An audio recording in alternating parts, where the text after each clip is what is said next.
నమస్కారం. Welcome to our channel. నేను మీ పద్మావతి.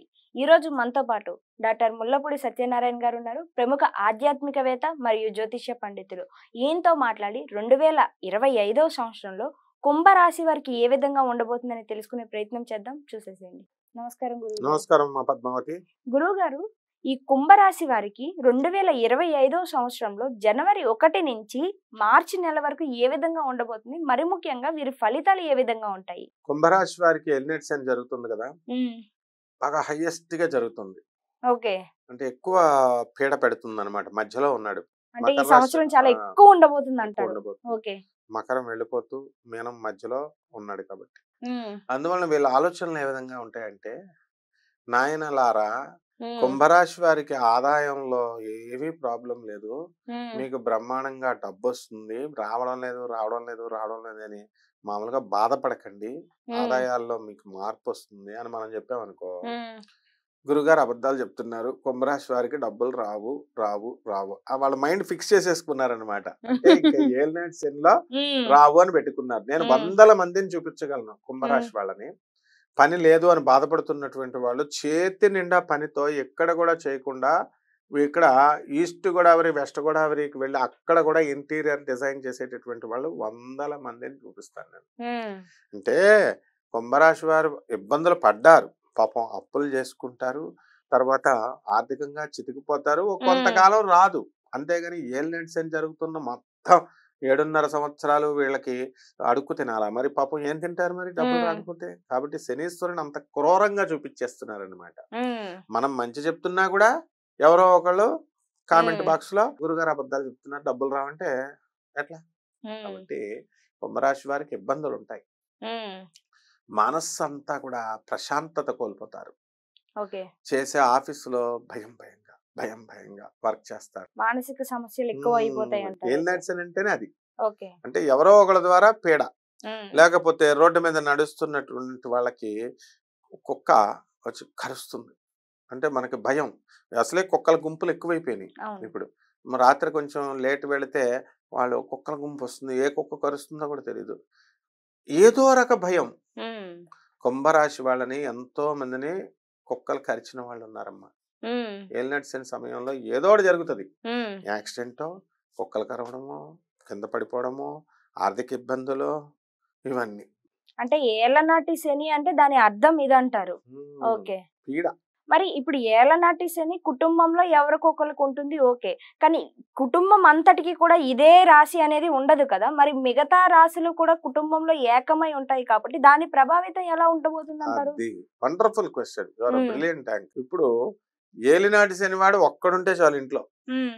మిగతా రాశుల వాళ్ళందరూ హ్యాపీ రాశులు ఉన్నాయి ఆయనకి హ్యాపీది. హ్మ్. ఈ ఏలినాటి శని ఒక్కడొచ్చి చాలు. హ్మ్. వాళ్ళకు కూడా పట్టుకుంటుందన్నమాట. అంటే ఓకే. అంటే ఒక్కడొచ్చి ఇప్పుడు హ్యాపీగా మనందరం పార్టీ చేసుకుంటున్నాం. హ్మ్. పార్టీ చేసుకుంటే ఒకడొస్తాడు, అనవసరమైన గొడవ స్టార్ట్ చేస్తాడు. హ్మ్. ఎక్కడుంటది పాపం హ్యాపీ మూడ్ వాళ్ళు? హ్మ్. అలా అనమాట. అంటే మరి గురువుగారు ఇప్పుడు ఒకవేళ సపోజ్ నా రాశిలో ఈ సంవత్సరం మొత్తం కూడా నాకు ధనం కావచ్చు, ఆరోగ్యం కావచ్చు, అష్టైశ్వర్యాలు నాకు ఉన్నాయి అని అనేసి నా రాశిలో ఉండి, ఫర్ సపోజ్ నా అన్ననో, చెల్లినో లేకుంటే నా భర్తనో ఎవరో ఒకళ్ళ రాశిలో వాళ్ళకి ఏలనాటి శని ఉంటే, నా అదృష్టం వాళ్ళకి వెళ్ళే అవకాశం లేదంటారా? అంటే వాళ్ళ శని నాకొస్తుందంటారా? ఇప్పుడు అప్పులిస్తారు గానీ డబ్బులిస్తారా ఎవడైనా? ఇవ్వరు. ఇప్పుడు మామూలు ఫ్రెండ్స్ ఉంటారు. నువ్వివ్వు ఒక ₹100 ఇయ్యంటే వాడిస్తాడా? ఇవ్వడు. అదే నేను ఇది పంచుకుంటానురా నీ కష్టాల్లో అంటే స్టోరీలన్నీ చెప్తాడు వాడు. వాడి స్టోరీలన్నీ చెప్తాడు. వాడు పోలీస్ స్టేషన్‌కెళ్తుంటే జతరా అని తీసుకెళ్ళి మనల్ని కూడా ఇరికిస్తాడు. కోర్ట్‌లకి తీసుకెళ్ళి సాక్ష్యం ఒకడొచ్చాడు నన్ను. షూరిటీ హ్మ్. పెట్టండి, షూరిటీ అన్నాడు. ఎందుకురా మేము పెట్టకూడదురా ప్రొఫెసర్, నేను పెట్టకూడదు. ఆ పోలీస్ ఎస్ఐలు, సీఐలు నన్ను చూస్తే సెల్యూట్ కొడతారు. ఆ హ్మ్. ఎస్ఐల దగ్గరికి తీసుకెళ్ళి నువ్వు షూరిటీ సంతకం వాళ్ళ ముందు పెట్టిస్తే ఈడికి పని పడలేదా అని అనుకుంటారు కదా! అంటే హ్మ్. అలిగాడు 2.5 సంవత్సరాలు నాతో మాట్లాడకుండా. అంటే హ్మ్. సుప్రీం కోర్ట్ క్లియర్‌గా చెప్తోంది. షూరిటీ సంతకాలు కనుక పెడితే ఎవరైనా హ్మ్. సరే సెక్యూరిటీ సంతకాలు లోన్ తీసుకునేటప్పుడు హ్మ్. వాళ్ళు కట్టకపోతే మీరే కట్టాలి అని. మరి అవును. తెలుసుకొని మనం పెట్టామంటే ఎలా ఉంటదమ్మా? హ్మ్.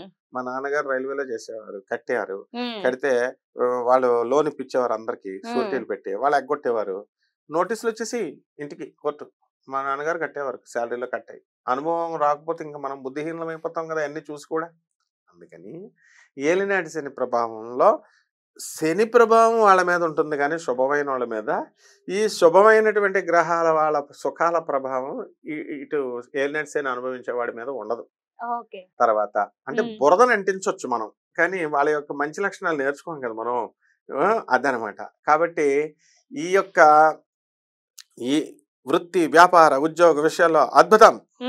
డబ్బులు వస్తాయి, నో ప్రాబ్లం. పనులు వస్తాయి. ఇంకేం కావాలి మనకి? కుటుంబంలో కాస్త మనశ్శాంతి ఉండదు.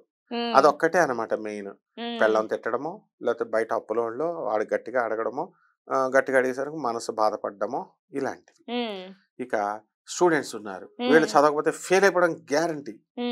తర్వాత ఎంజాయ్మెంట్ ఎంజాయ్మెంట్ ఎంజాయ్మెంట్ అంటూ బయట ఫ్రెండ్స్తో తిరగడమో, ఫోన్స్ ఇచ్చేసుకోవడమో, లేకపోతే హాయిగా గుర్రపెట్టి పడుకోవడమో. మరి చదువు ఎలా వస్తుంది? హార్డ్ వర్క్ చేస్తేనే కదా చదువు. అందుకని చదువులో వెనకబడిపోతారు. ఇక ప్రైవేట్ ఉద్యోగస్తులు, ప్రభుత్వ ఉద్యోగస్తులు టీఏలు డిఏలు అరియర్స్లు ఇస్తారు. పాపం ప్రైవేట్ ఉద్యోగస్తులు ఎప్పుడు కష్టపడతారు పాపం. కాబట్టి యాజమాన్యాలు వీళ్ళని గుర్తిస్తాయి. ఏదో శాలరీలు పెంచాలా, ఇంక్రిమెంట్లు పెంచాలా అన్న ఆలోచనతో ఉంటారు. వాళ్ళకు రావాలి కదా ఫస్ట్, వాళ్ళకు వస్తే మనకు వస్తుంది. ఇదే ఏలినాటి శని ప్రభావం. ఇప్పుడు గవర్నమెంట్ టీఏలు డిఏలు అరియర్స్లు ఇవన్నీ ఇవ్వాలా. మన ప్రభుత్వాల్లో రేవంత్ రెడ్డి గారి దగ్గరైనా, లేకపోతే చంద్రబాబు నాయుడు గారి దగ్గరైనా డబ్బులు ఉండాలి కదా ఫస్ట్. వాళ్ళ దగ్గర ఖజానాలు ఉంటే ఇచ్చేస్తారు, లేకపోతే పాపం ఏం చేస్తారు, 2 నెలలకు ఒకసారి లేకపోతే లేటుగా ఒక 5 రోజులు 10 రోజుల్లో ఇవ్వడమో, ఇలాంటివి జరుగుతాయి. కాబట్టి ఈ యొక్క రాశుల వారి, కుంభరాశుల వారికి చేపల రొయ్యల చెరువులు నడుపుతున్న వాళ్ళు బ్రహ్మాండంగా ఉంటుంది. తర్వాత చేపల వ్యాపారం పెట్టుకో అన్నాం అనుకో మనం, ఏమిటయ్యా నువ్వు టీ షాప్ పెట్టు, చిన్న చిన్న చేపల బిజినెస్ పెట్టంటావు, మేము సాఫ్ట్వేర్ కంపెనీ పెడతాం అంటారు. జేబులో 5 వయసులో ఉండవు వాడికి. మరి ఎలాగ అవుతాయి? చేపలమ్మి బిల్డింగ్లు కట్టిన వాళ్ళు నేను చూపిస్తాను బోయినపల్లిలో. కాబట్టి వీళ్ళంతా కూడా మొట్టమొదటగా ఏలినాటి శని ఉన్నటువంటి వాళ్ళు రెమెడీస్లో ఏం చూడాలంటే, ఫస్ట్ పెద్దవాళ్ళు చెప్పింది, అనుభవజ్ఞులు చెప్పింది వినాల. ఓకే, రెమెడీస్ అంటే ముందు అది ఇది రెమెడీ. పెద్దవాళ్ళు వాళ్ళ అమ్మ నాన్న చెప్పిందే వినాలా. వాళ్ళ మేనమామలు పెద్ద వయసులో పెద్దవాళ్ళ అనుభవంలో ఉన్న వాళ్ళ మాట వినాలా. బయటవాడి మాట అక్కర్లా, పోనీ గురువుల మాట అవసరం లేదు. వాళ్ళు చిన్నప్పటి నుంచి నిక్కర కట్టుకోవడం కూడా రాని స్కూల్కి వెళ్తారు కదా, అటువంటి వాళ్ళ టీచర్లు ఈ రోజున తీర్చిదిద్దుతారు పాఠాలు. రక్తం రక్తం దారబోసి చదువు చెప్పారు వాళ్ళు. అటువంటి వాళ్ళు చెప్పిన మాట వినకపోతే ఎట్లా అమ్మా? కాబట్టి ఇది రెమెడీస్, నిజమైన రెమెడీస్. ఇక ఫర్టిలైజర్స్, తర్వాత ఈ ఈ ఎరువులు, ఈ బిజినెస్లు బాగుంటాయి. తర్వాత సినీ, సంగీత, సాహిత్య రంగాలలో ఉన్న వాళ్ళకి, కుంభరాశి కదా, వాళ్ళకి గౌరవిస్తారు కానీ డబ్బులు ఏమి ఇవ్వరు. సినిమాలు పుష్ప 2 ఇలా మంచిగా చెప్పుకుంటారు కానీ కలెక్షన్ అంతగా రాదు. అంటే వాళ్ళు ఎక్స్పెక్ట్ చేసింది 1000 కోట్ల పైన రావాలనుకో, ఒక 600 కోట్లు వస్తాయి అట్లా అనమాట.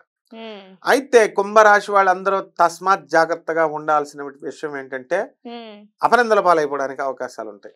చెయ్యని తప్పులకు నిందలు పడే అవకాశాలు ఖచ్చితంగా ఉంటది. కాబట్టి ఏలినాటి శని అంటేనే అది. కాబట్టి వీళ్ళు అనవసరమైన గొడవలకు వెళ్ళకూడదు, అనవసరమైన వివాదాలకి వెళ్ళకూడదు, అనవసరమైన డిస్కషన్స్ వెళ్ళకూడదు. ఇలా చేస్తే సూపర్ అమ్మా. మరి గురువు గారు ఇలాంటి అనవసరమైన విషయాల్లో జోక్యం చేసుకునకుండా తమ పనులు తాము చేసుకుంటూ మనశ్శాంతికి దగ్గరగా ఉండేటట్టుగా ఏమైనా పరిహారాలు ఉన్నాయంటారా? ఖచ్చితంగా ఉన్నాయి. మనకి వీళ్ళకి అసలు చచ్చిపోతే బాగుంటారు బాబు, ఏంట్రా కష్టాలు ఏంట్రా అని అనిపిస్తా ఉంటారు అప్పుడప్పుడు. అష్టమ కేతు అంటే సొసైటల్ టెండెన్సీని ఇస్తాడు. అంటే మరణతుల్యమైనటువంటి సమస్యలు వచ్చినాయి మాకు అని, మిస్టిక్ ప్లానెట్ అంటారు కేతువుని, అలా ఇస్తాడు. గురువు గారు నాకు ఇక్కడ ఒక డౌట్, కొంతమంది ఎందుకు చనిపోతున్నామో కూడా తెలియకన్నా సూసైడ్ అటెంప్ట్స్ చేసుకొని చిన్న చిన్న విషయాలకు చనిపోతూ ఉంటారు. ఓకే, దాని వల్ల చనిపోతారు అంటారు. అష్టమ కేతువు ఉన్నటువంటి ఏ చార్ట్ అయినా సరే నువ్వు అబ్జర్వ్ చేయి, అంటే ఇంటర్వ్యూలు చేయి, అందరికి చూపించుకొని చూసుకో. ఎక్కువ మంది 80% మంది ఆత్మహత్యలు చేసేసుకుంటారు ఏకంగా. 20% ప్రయత్నాలు చేసి ఏదో ఒక గురుగ్రహం చూపో దృష్టో కలిసి ఉండడం అలా సేవ్ అవుతారు. కాబట్టి వీళ్ళు ఏం చేయాలంటే, ఈ అష్టమ కేతువు కోసం కేతు జపం చేయాలా, కేతు స్తోత్రాలు చదవాలా, కేతువుకి కిలోంపావు ఉలవల్ని ఈ యొక్క అన్ని రంగులు ఉన్నటువంటి వస్త్రాన్ని తీసి పేద బ్రాహ్మడికి దానం చేయాలి. ఇప్పుడు సోమవారం ఉదయం 7 గంటలకి. అలాగే కేతువు గణేశుడికి మంచి భక్తుడు కాబట్టి గరిక గడ్డితో గణపతి ఆరాధన, ఓం గం గణపతయే నమః, ఓం గణేశాయ నమః అంటూ గణపతికి పూజ చేయాలి. సింపుల్, డబ్బులు కానిటువంటివి అన్నమాట రెమెడీస్ ఇవన్నీ కూడా. డబ్బులు ఉన్నాయనుకో మనకి చక్కగా దశమహావిద్యల్లో ఒకటైనటువంటి ధూమావతి అమ్మవారి యొక్క హోమాన్ని మీరు ఇళ్లల్లో జరిపించుకోవడం ద్వారా అద్భుతమైనటువంటి ఫలితాలు వస్తాయి. నిజంగా గురువు గారు ఈ కుంభరాశి వారికి ఈ సంవత్సర ఫలితాలు కొంచెం కష్టతరంగా ఉన్నాయి కాబట్టి మీరు చెప్పినవన్నీ కూడా పాటించడం ద్వారా ఉపశమనం దొరికే అవకాశం ఉంది కాబట్టి ప్రతి ఒక్కరు ఆచరించాలని మనస్ఫూర్తిగా కోరుకుంటున్నాను. అండ్ మీరు కూడా చూసారు కదండి, ఎప్పుడు ఏం జరుగుతుందో తెలియదు కాబట్టి మీరు కాస్త జాగ్రత్తగా ఉండండి. ఈ రాశిలో ఉన్న వాళ్ళు ప్రతి ఒక్కరు కూడా మేలు జరిగే అవకాశం ఉంది. నమస్కారం గురువు. ధన్యవాదాలమ్మా.